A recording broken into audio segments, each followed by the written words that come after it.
Hey there and welcome. By the end of this lesson, I will be able to identify all parts of the slope-intercept equation. Let's go ahead and get started. So the first thing we need to talk about is what is slope? And slope is just the ratio of the vertical change, which we call rise, to the horizontal change, which we call run. So it's how steep a line really truly is. Slope is all about lines. So let's look at the slope-intercept equation, and the slope-intercept equation is y equals mx plus b.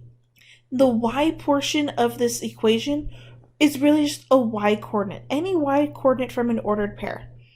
That's part of the line. So it's what moves your graph up and down. It's known as the dependent variable, and it's the output. It's the answer that you get when you plug in everything else. The next part is our slope. M means slope, and it's super important to remember that. It's also known as the rise over run, delta y over delta x, which is what those triangles mean. It's just Greek. It really just means the change of y over the change of x, which is the same thing as y2 minus y1 over x2 minus x1. Now, if those three things don't quite make sense, that's okay right now. We're going to actually practice with them later. And then our slope is considered steep when the value of our slope is something bigger than 1. And I'm not looking at whether or not the number is positive or negative. I'm just looking at the number itself. If it's a number bigger than 1, it's going to be known as steep. And if it's a number between 0 and 1, it's going to be known as shallow. Again, that doesn't look at positives or negatives. It's just looking at the number itself. The next part of our equation is x, and it's really important to remember that slope and x are always stuck together. Our value for slope is always being multiplied by x. X is just the x coordinate of an ordered pair. So just like y is the y coordinate of an ordered pair, x is the x coordinate. It's what moves our graph to the left and right. It's an independent variable. It functions on its own, and it's known as the input. The last part of our slope-intercept equation is our b, which is the y-intercept. It's the point of our graph where it crosses the y-axis. We also call it our beginning point, and we write it as 0, b. Now our slope-intercept equation only has two parts of information in it, the slope and the y-intercept, our m and b. Those are the two important pieces of information. So when we're talking about slopes and lines and all of those things, we also need to keep in mind whether or not it's proportional or non-proportional. And really what it means is if a graph is proportional, your beginning point, your y-intercept, is at 0, 0. And if it's non-proportional, your y-intercept is going to be somewhere other than 0, 0. And that's really all that you need to know about that. So now let's look at some equations and identify the information that we're given. So if we have the equation y equals negative 4x minus 7, our slope is going to be negative 4 or negative 4 over 1. They're both the same exact thing. We know that that's the slope because it's the value that is stuck to the x value. Our y-intercept is the other piece of information. So this time it's at 0, negative 7.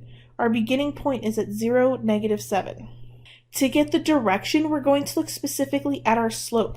Is our slope positive? Is our slope negative? Because this time it is negative, our direction is negative. It's going to head in a downward direction. And then for steep or shallow, we're still going to look at slope for that. Again, we don't look at if it's positive or negative. I just look at the number itself. The number itself is 4, which is bigger than 1, so it's steep. This is like saying that you climb up 4 stairs in 1 step. It's a really steep climb. And is it proportional or non-proportional? Well, for that we look at our beginning point, which is at negative 7. Because negative 7 is not 0, it's non-proportional. Let's look at another one. We have y equals 1/3 x plus 4. So again, our slope is the value that is stuck to the x, which in this case is 1/3. So our slope for this problem is 1/3. The y-intercept is that other number. So in this case, it's at 0, 4. Our beginning point is at 0, 4. When we look at direction, again, we look at slope. Is it positive or negative? This time it's positive, so our graph is going to head in an upwards direction. Steep or shallow, again, is looking at slope. Is it bigger than 1, or is it between 0 and 1? 1/3 is between 0 and 1, so it's shallow. So this is like saying that you go up 1 foot, but it takes you 3 steps to get there. So it's like walking up a driveway. And for proportional or non-proportional, again, we're going to look at that y-intercept value. Because it's at 0, 4, it is non-proportional. All right, in one more problem, we have y equals negative 3/5 x. Our slope for this one is negative 3/5. Our y-intercept this time, we don't have a value sitting at the end. The only number we have is negative 3/5, but that's stuck to x, which makes it slope. So our y-intercept this time is at 0, 0. If you don't have a number there, it's a 0. The direction for this one, again, looks at slope, and it's going in a negative direction. Steep or shallow, 3/5 is going to be considered shallow. And for proportional or non-proportional, because our y-intercept is at 0, 0 this time, it's actually proportional. And so what we learned in this lesson was the components of the slope-intercept equation. And that's really all that it is. So until next time, I'll see you later. Love you, bye.